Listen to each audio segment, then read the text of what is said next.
It started with something stupid, a plastic bin marked $5 electronics sitting at the corner of a peeling card table under the sweating Arizona sun. I hadn't planned on buying anything.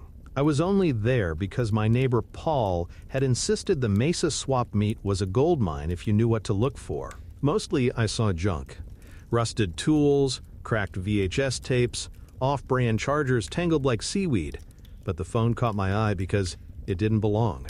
A dark blue flip phone. Maybe a Samsung sun faded and scratched but intact. It was the kind of device that hadn't been sold in stores since Obama was in office.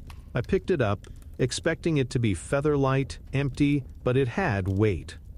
Solid.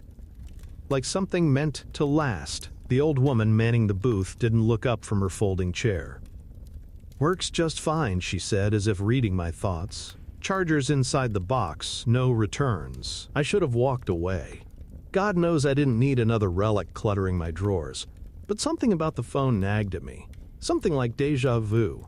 I bought it. Back at home, I left it on the counter and forgot about it for days. I work in a tiny data processing office near the Sky Harbor Airport. Meaningless tasks. Slow deadlines. Lots of coffee and eye strain. Life was noise, soft and constant. It wasn't until Saturday that I finally plugged the phone in out of boredom. It powered on immediately. No welcome screen. No carrier logo.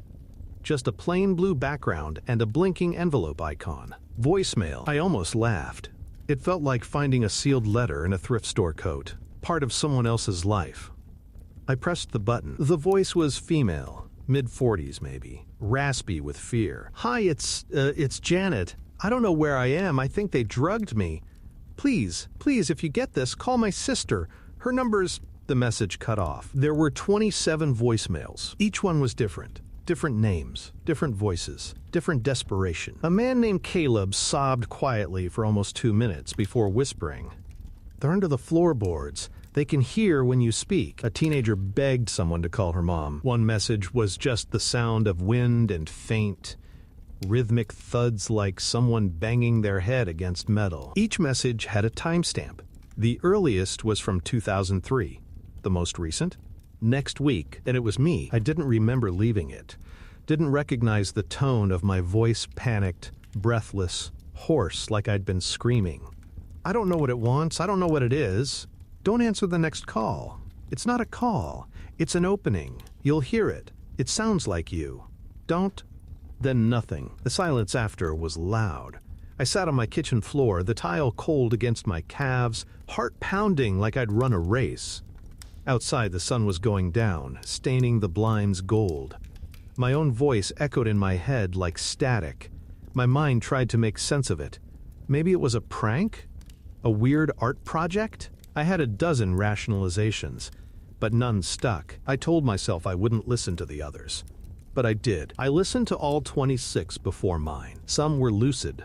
Others were raw screams. One was nothing but heavy breathing and what sounded like claws on concrete. After that, the phone wouldn't shut off.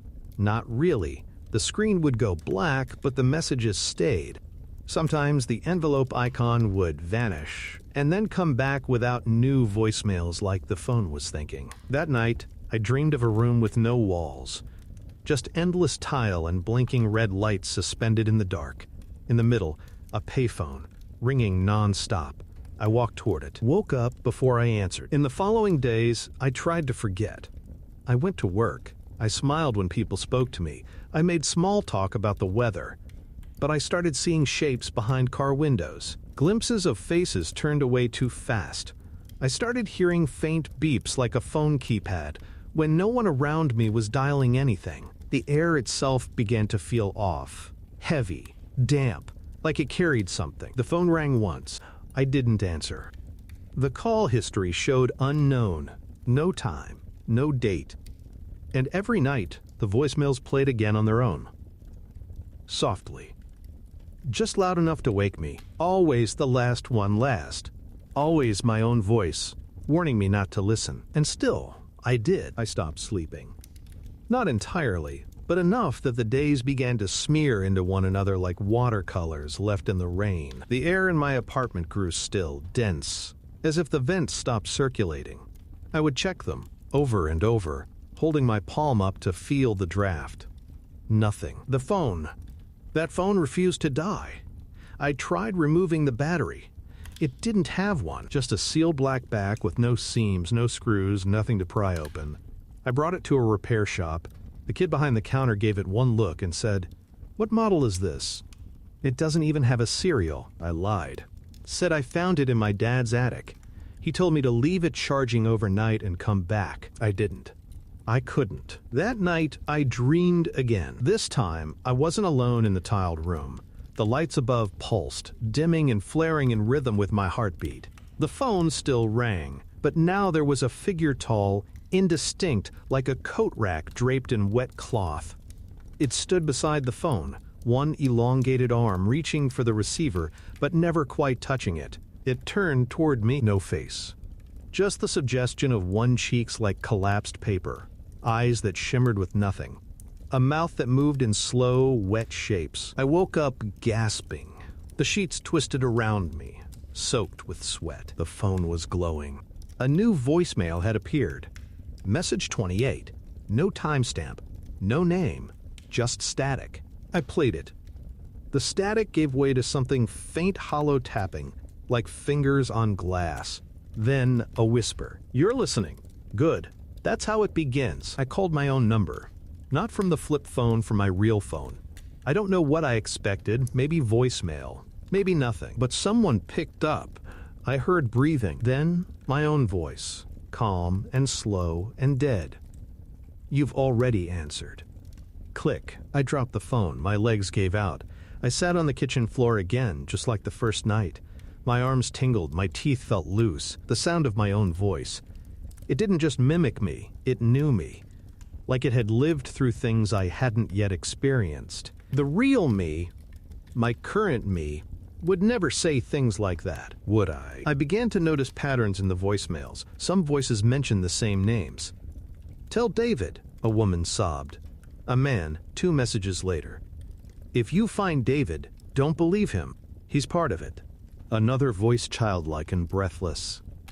"They come through the cords. Don't charge it. Don't charge it." I looked over at the phone, still plugged in, still full, still waiting. Wednesday morning, the birds didn't sing. That's not poetic, I mean it literally. Every day since I moved into this building, I woke up to the same sounds grackles in the pine outside, squabbling in the early heat. This time, nothing, just wind. I stepped outside and the complex felt thinner, like something vital had slipped through its cracks. No neighbors stirred. Cars sat in driveways, dustier than they should have been. And the sky, it wasn't overcast, not exactly. It was blurred, like a photograph that had been printed slightly out of focus. At work, no one mentioned it. I asked Jennifer in HR if she noticed anything weird. She blinked. Like what? Like everything feels off? She smiled the way people do when you sneeze and they don't want to say bless you, polite. Hollow. Then she said something that froze me in place. "Maybe you're not used to it yet." What? To the change. Some people adjust slower. She turned back to her screen. I hadn't told her anything, not about the phone, not about the messages, nothing. That night, I went back through the voicemails. This time, I wrote the names down, cross-referenced any I could remember. Then I went further. I checked online obituaries, missing persons forums, old local news archives. 8 of the names were real, dead. All of them. Different causes. Accidents. Suicides.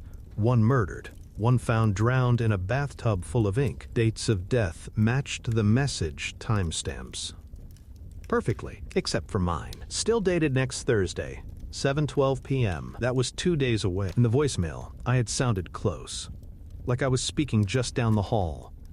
I played it again, and something new stood out. Background noise. Faint. Rhythmic.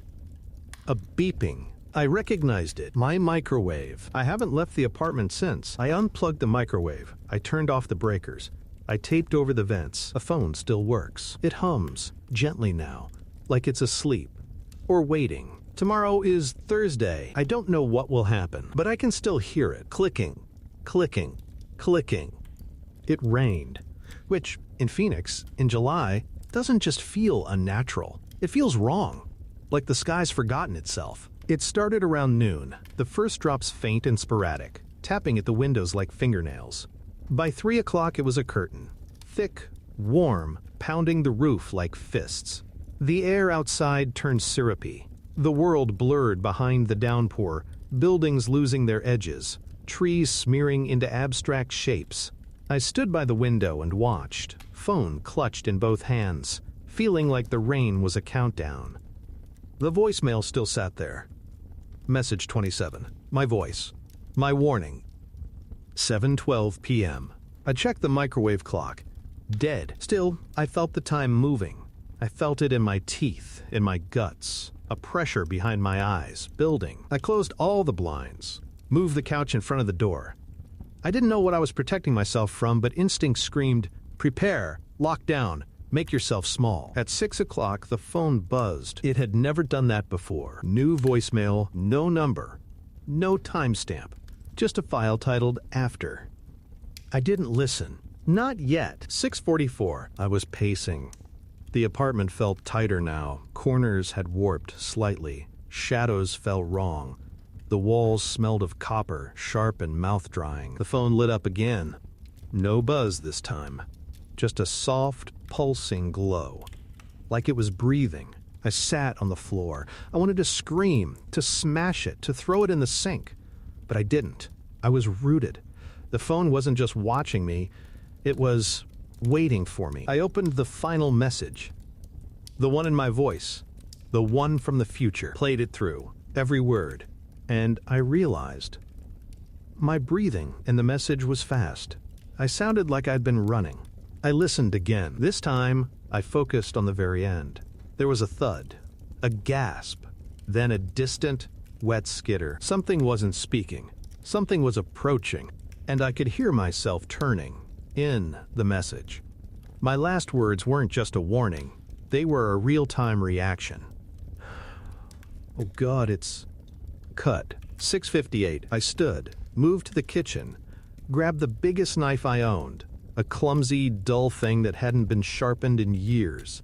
I held it anyway. 7:02. The hallway light flickered.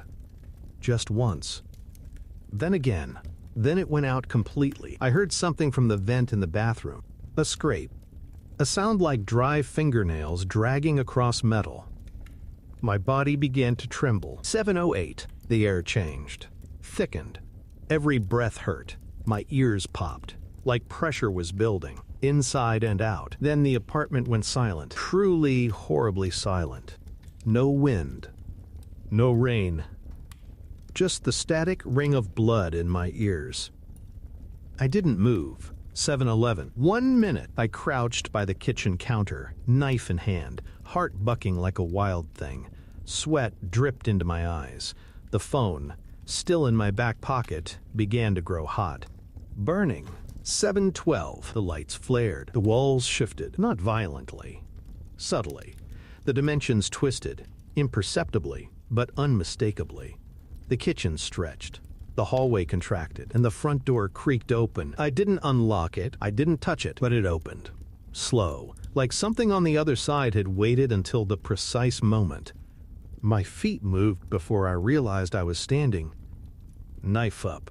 Phone burning my leg. Something stepped inside. I didn't see it. I felt it. Weight. Impossibly tall. Bent, like it had to fold itself to pass through the threshold. The air behind me chilled. My ears rang louder. The phone screamed. It wasn't a ringtone. It wasn't a message. It was me. My voice, shouting, "Run! Now!" I turned and ran. I didn't look back. I didn't grab anything. Just bolted into the night. Barefoot. Rain slicking my skin. The sky pulsing with that same impossible blur. Behind me, I heard a voice, not from the phone, but from the apartment. A voice I've never made, gurgling, wet, wrong, saying my name like it was learning how to say it.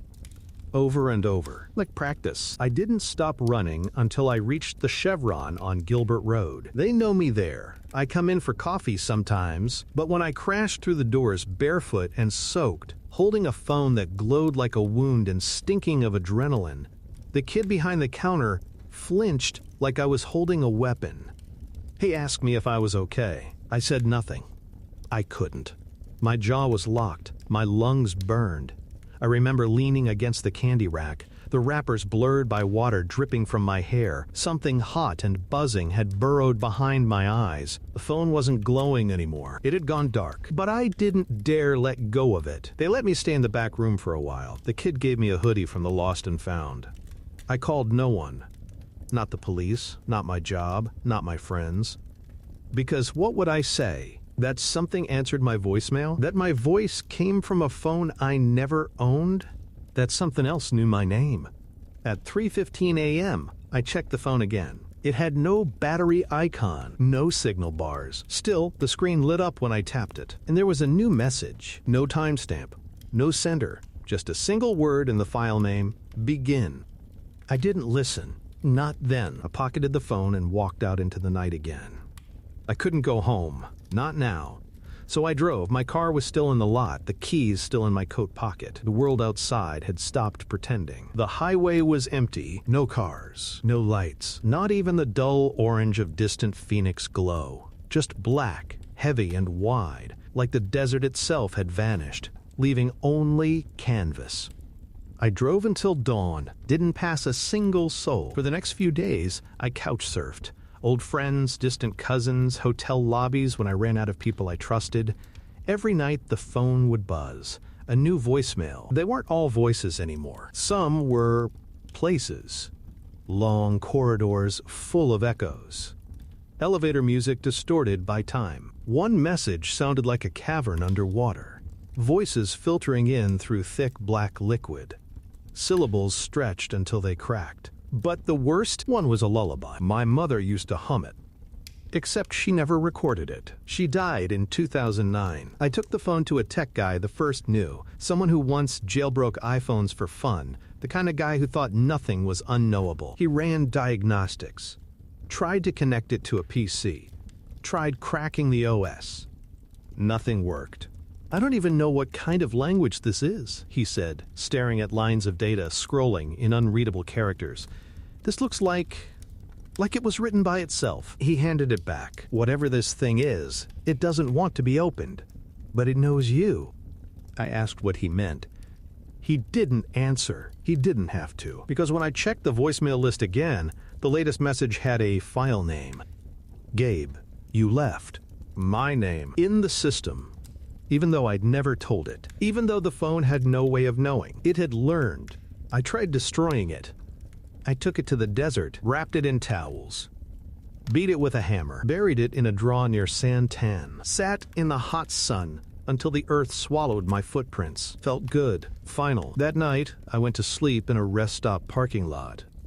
I had dreams, but they weren't mine. In them, I saw someone, myself, sitting cross-legged in a room filled with nothing but phones. Old Nokias, flip models, rotary dials, even tin can and string ones. Each one rang, and every ring was the same tone, the same message. You know it's still with you. I woke up and checked my pocket. The phone was there. Covered in dust, battery full. One new voicemail. That was when I knew. I hadn't bought the phone at the flea market. I had retrieved it. It had always been waiting, had always belonged to me. Every voice, every warning, every echo it wasn't leading me toward understanding. It was leading me toward an invitation, an opening, and I had already RSVP'd. I stopped trying to escape. There was no point anymore. Not when the phone followed me like a shadow. Not when it called me by name, hummed my mother's lullaby, answered before I spoke. I began listening to the voicemails as they arrived. Each one was a sliver, a place, a person, a flicker of memory that never quite belonged to me but felt like mine. A woman sobbing in a stairwell, a child whispering numbers that never ended, a man singing a hymn with no words. One was silence. It lasted 9 minutes. When it ended, I realized I was crying, not just from fear, from recognition. I returned to my apartment on the 7th day. The power was back on. The lights buzzed like nothing had happened. My fridge hummed, the air was cool, and my microwave blinked the wrong time as if waiting for correction. Everything looked untouched, but the smell had changed. Underneath the lemon of my old dish soap, beneath the stale scent of laundry detergent, something damp and sweet lingered. Like wet leather, like decay with a smile. The hallway stretched longer than I remembered. Inside the bedroom, something was wrong with the angles. Corners didn't meet. They folded. The light bent wrong on the walls, as if unsure where to settle. I set the phone on the nightstand. It vibrated once. New message. Sender unknown. File name GabrielFinal.wove. I waited until nightfall. There was a pressure in my head behind the eyes, like something wanted to come through them. My fingertips were buzzing. My heartbeat stuttered in unfamiliar patterns. I heard voices behind drywall, murmuring like distant relatives I'd never met but always known. The phone blinked. Once. Twice. Then it spoke without me pressing anything. Are you ready? I didn't respond, but I didn't leave. I didn't look away. The sound began low. A voice, not mine, but shaped like mine. A version of myself grown inside a whisper. Calm. Final. I know you're scared. That's why it chose you. That's why it kept the line open. In the background, the tones returned. Voices overlapping, but not speaking. Breathing. Crying. Waiting. Everyone you've heard, the voice said, was trying to warn themselves. A pause. You were the first to listen. I felt my hand move without permission. I picked up the phone, placed it to my ear. The screen dimmed. Darkness swam behind my eyes, and the room began to tilt. I don't remember falling asleep. I don't remember waking up. But I know I'm not in the apartment anymore. This place, wherever it is quiet, not silent. Just muted. Like the world's volume has been turned down slightly too far. The walls here pulse like lungs. The sky doesn't exist. Only static. And rows of payphones that stretch endlessly in every direction, each one ringing endlessly. I walk among them now. Sometimes I hear myself calling. Sometimes I answer, but it's never the same voice, never the same me. One day someone will find this phone. They'll think it's junk. They'll charge it. They'll hear my voice. And maybe, just maybe, they'll listen.